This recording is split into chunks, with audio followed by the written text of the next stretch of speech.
The merger agreement sat on Nathan's desk, waiting for his signature. My brother leaned back in his leather chair, a smug smile playing across his face as he watched me clean out my office. You know, Alexandra, he said, examining his Rolex, if you just listened to me from the start, none of this would have happened. Tech companies need strong leadership. Being nice doesn't cut it. I continued packing my belongings, careful not to let him see my hands shaking. After 5 years of building my software company from the ground up, watching it crumble because of his deliberate sabotage was almost unbearable. Nothing to say. He chuckled. That's new. Usually you're full of ideas about workplace culture and employee satisfaction. Fat lot of good that did you when your top developers jumped ship to join me. He wasn't wrong about that. Nathan had systematically poached my best people, offering them ridiculous salaries and stock options that my smaller company couldn't match. But what really hurt was how he'd done it. Using information he gathered during our weekly family dinners, when I trustingly shared my concerns about cash flow and expansion plans. Just sign the papers, Nathan, I said, keeping my voice steady. You've won. Isn't that enough? He picked up the pen, still smirking. You know what Dad always said? There's no room for sentiment in business. You should thank me, really. I'm saving you from yourself by absorbing your company before you run it completely into the ground. Dad. Of course he'd bring him up. Our father had built one of the largest tech consulting firms on the West Coast. But he died before choosing which of us would take over. Nathan, being older and male, had assumed it would be him. When Dads will split the shares equally between us, Nathan had been livid. There, he said, scrawling his signature across the bottom of the page. Now you can go start a charity or whatever it is bleeding hearts like you do. If he hadn't been so focused on his victory, he might have noticed something odd about the documents. Might have questioned why my lawyer had insisted on using her own paperwork rather than his. Might have wondered why I'd given in so easily to his hostile takeover. But Nathan had always underestimated me. Just like he'd underestimated our father's foresight, I picked up the signed papers, tucking them carefully into my briefcase. Goodbye, Nathan. I'm sure Dad would be proud of how you've handled things. His smile faltered slightly at that, but he recovered quickly. Don't be bitter, Alex. It's just business. Just business. That's what he'd said when he'd started spreading rumors about my company's stability to our clients. What he repeated when he convinced our biggest investor to pull out, creating a cash crisis that forced me to lay off half my staff. I walked out of his office, past the rows of developers who used to work for me, through the lobby with its pretentious modern art. In the elevator, I finally allowed myself a small smile. Nathan thought he'd destroyed me, but he hadn't read Dad's will as carefully as I had. Hadn't noticed the clause about majority control requiring both siblings' active involvement in the industry. Hadn't realized that by forcing me out, he triggered a provision that would redistribute voting shares. By tomorrow morning, the board would receive notice that I now controlled 60% of our father's company, including the subsidiary that had just absorbed my smaller firm. My phone buzzed. A text from Maria, my lawyer. Papers filed. Board meeting scheduled for 9 a.m. Everything ready? Yes, I replied. Nathan signed without reading, too busy gloating. I stepped out into the San Francisco sunshine, feeling lighter than I had in months. Nathan had taught me a valuable lesson about business, just not the one he thought he was teaching. The real lesson was about patience, about playing the long game, about letting your opponent think they've won while you position your pieces for checkmate. My next stop was a small tech startup across town, one that Nathan didn't know about, one filled with loyal former employees who'd left my company with my blessing, carrying with them the core of our most innovative project. How'd it go? Jake, my former lead developer, asked as I walked in. I handed him a USB drive. The merger's complete. Start implementing the integration protocol. By this time tomorrow, Nathan's entire system will be running on our architecture. Jake grinned. He still thinks we're building a social media app. That's what all the paperwork shows, I confirmed. He was too busy destroying my company to notice what we were really developing. The truth was, while Nathan had been focused on hostile takeovers and corporate raids, my team and I had been creating something revolutionary, a blockchain-based security system that would make our father's old consulting business look prehistoric. I sat down at my workstation, fingers flying across the keyboard as I began the final phase of our plan. On screen, lines of code scrolled past. The foundation of a new kind of company, one built on collaboration rather than competition. Nathan thought he'd written the last chapter of our story. He was wrong. This was just the beginning. The next morning, I arrived at the board meeting early, taking my seat at the far end of the conference table. One by one, the board members filed in, followed by Nathan, who barely glanced in my direction. "Before we begin," I said as Nathan opened his mouth to speak, "there are some ownership changes that need to be addressed." I nodded to Maria, who began distributing documents to each board member. Nathan's face darkened as he scanned the first page. "What is this?" he demanded, his voice rising. "These numbers can't be right." "They're quite accurate," Maria replied calmly. "According to your father's will, if either sibling is forced out of active industry participation, their shares in the parent company are automatically redistributed. By orchestrating the hostile takeover of Miss Carter's company, he triggered that clause." The blood drained from Nathan's face as he flipped through the pages. "This is ridiculous. I didn't force her out. She signed the merger agreement voluntarily." "An agreement," I pointed out, "that specifically required me to step down from any executive role." "Your words, if I remember correctly, where there's no place for your management style in my organization." The board members were muttering among themselves now, reviewing the documents with increasing interest. Nathan's hands were shaking as he reached the final page. "You planned this?" he accused, pointing a finger at me. "You set me up." "No, Nathan, Dad planned this. He knew exactly what you'd do if given the chance."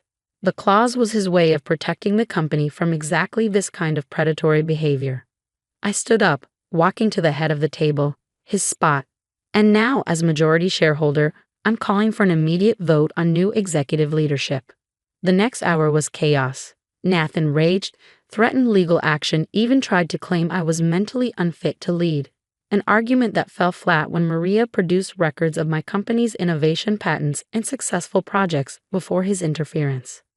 But the numbers didn't lie. I now controlled 60% of the shares, and the board, many of whom had quietly disapproved of Nathan's aggressive tactics over the years, voted overwhelmingly in my favor. "This isn't over," Nathan snarled as security escorted him from the boardroom. "You have no idea how to run a company this size." I waited until he was gone before addressing the board. "I know many of you have concerns about this transition. I'd like to show you something that might ease your minds." I pulled up the presentation Jake and I had prepared. On the screen, our new security systems architecture appeared, a revolutionary approach to data protection that would put us years ahead of our competitors. While my brother was focused on hostile takeovers, I explained, "My team and I were developing this. It's already being implemented across all our systems, including the recently acquired divisions." The board members leaned forward, their expressions shifting from concern to interest as I detailed the potential applications and projected revenue streams. "This is impressive," the head of the audit committee admitted. "But can we be sure it works?" I smiled, clicking to the next slide. "Check your phones." They did, finding new security certificates and authentication protocols already in place. The system had been integrating seamlessly since Nathan signed those merger documents, spreading through the company's network like a benevolent virus. "Everything you see here was developed by my failed company," I said quietly, "the same one my brother was so eager to destroy. The question isn't whether I can run this company. It's whether we can afford to continue with leadership that puts personal vendettas above innovation." By the end of the day, Nathan's personal effects had been cleared from the CEO's office. I stood at the window, looking out over the San Francisco skyline, remembering all the times he dismissed my ideas, belittled my achievements, assumed his way was the only way. My phone buzzed. A text from our mother. Nathan told me what happened. "How could you do this to your own brother?" I didn't reply. She'd always favored Nathan, excused his behavior, blamed me for any conflict between us. That wouldn't change, and I'd made my peace with it. Instead, I called Jake. "How's the integration going?" "Perfectly," he reported. "Nathan's entire infrastructure is now running on our platform. He probably won't even notice until he tries to access the admin controls. And the backup copies of our code, already distributed to secure locations, even if he somehow gets back in, he can't undo what we've done." I sat down at what had been Nathan's desk, running my fingers over the smooth mahogany surface. Send out the all-staff email. I want everyone to understand what's changing and what isn't. Because unlike Nathan, I didn't believe in ruling through fear. The company would transform, but not through hostile takeovers and forced mergers. We would grow through innovation, collaboration, and respect for every employee's contribution. That evening, as I prepared to leave the office, I found a photo I hadn't seen in years. It showed Nathan and me as children, standing in this very office with our father. We were both smiling, both full of dreams about following in his footsteps. I wondered what that little girl would think of me now. Would she understand that sometimes protecting what matters means making hard choices? That sometimes the only way to stop a bully is to beat them at their own game. I placed the photo in my desk drawer. The past was done. Tomorrow would bring new challenges, new opportunities to prove that success doesn't have to come at the expense of ethics. Nathan had taught me that lesson, just not in the way he'd intended. The following weeks brought changes no one expected. Nathan, rather than admitting defeat, launched a calculated counterattack. He reached out to every major client, every investor, trying to undermine my leadership, but he found a different company than the one he'd left behind. Our new security system had already impressed the biggest players in Silicon Valley. 3 major tech firms reached out about licensing agreements within the first month. The stock price soared as news of our innovation spread. But Nathan had one last card to play. "Ms. Carter," my assistant said one morning, "your mother's here. She's demanding to see you." I looked up from my computer to see Mom striding into my office, Nathan close behind her. She carried a folder I recognized. Dad's old medical records. "This has gone far enough," she announced, slapping the folder on my desk. "Your father wasn't in his right mind when he wrote that will. We have proof." I opened the folder calmly. Inside were Dad's neurologist reports from his final months. Nathan had highlighted certain phrases. Early cognitive decline, possible impairment in judgment. "You really want to do this?" I asked, looking between them. "Drag Dad's memory through the mud to satisfy your ego." "It's not about ego," Nathan snapped. "It's about what's right. Dad built this company from nothing. He wouldn't have wanted some bleeding heart idealist turning it into a charity case." I pulled out my laptop, typing briefly before turning it to face them. On screen was a video. Dad, in his study, recorded just weeks before his death. "If you're watching this," he began, his voice clear and strong, "then my children have finally shown their true colors. Nathan, your sister isn't the weak link you think she is. Alexandra, your brother isn't the leader he pretends to be. I split the company because neither of you was ready to run it alone." Mom sank into a chair, her face pale. Nathan remained standing, his fists clenched. "The redistribution clause wasn't about punishment," Dad continued. "It was about protection. For the company, for our employees, and for both of you. Whoever's watching this now has proven they understand what real leadership means." The video ended. The silence in the office was deafening. "He knew," I said softly. "He knew you tried to take everything, Nathan. And he knew I'd have to learn to fight back." "This changes nothing," Nathan insisted, but his voice lacked conviction. "The board has already seen this," I interrupted, "along with documentation of every underhanded tactic you used to sabotage my company. Would you like them to see these medical records too? To know you were willing to destroy Dad's reputation just to regain control?" Mom stood up suddenly. "This isn't what I wanted," she said, her voice shaking. I thought if you understood about Dad's condition." "You thought wrong," I replied firmly. "It's over. Both of you need to accept that." Nathan stormed out, but Mom lingered. "He's still your brother," she said pleadingly.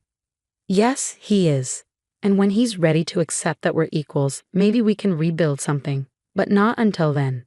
After they left, I sat at my desk for a long time, thinking about family and legacy and the price of success. The company was thriving. Our security system was revolutionizing the industry. Our workplace culture was attracting top talent, and our stock price had doubled. But the cost had been high. Family dinners were a thing of the past. Mom barely spoke to me. Nathan, while last I heard, he'd moved to Austin to start over. 6 months later, I received an unexpected email from Nathan. "Alex, Dad was right. About everything. I'm not asking for forgiveness or a role in the company. Just wanted you to know that you proved me wrong. You're a better leader than I ever was, Nathan. I didn't reply immediately. Instead, I forwarded him our latest project proposal, a startup incubator program focusing on collaborative tech innovation, the kind of project he'd always dismissed as wasteful. His response came within hours. Need any advisors? It wasn't an apology, but it was a start. Sometimes I realized victory isn't about destroying your opponent. Sometimes it's about showing them a better way to play the game. Today, the company is stronger than ever. Nathan consults occasionally, bringing valuable insights without trying to control everything. Mom's starting to understand that business success and compassion aren't mutually exclusive. And that video from Dad? I keep it on my desk, a reminder that true leadership isn't about power or control. It's about building something that lasts, something that makes everyone stronger. In the end, Nathan taught me how to fight, but Dad taught me why to fight. The company isn't just about profit margins and market share. It's about creating a legacy of innovation, collaboration, and respect. That's something worth protecting, no matter the cost.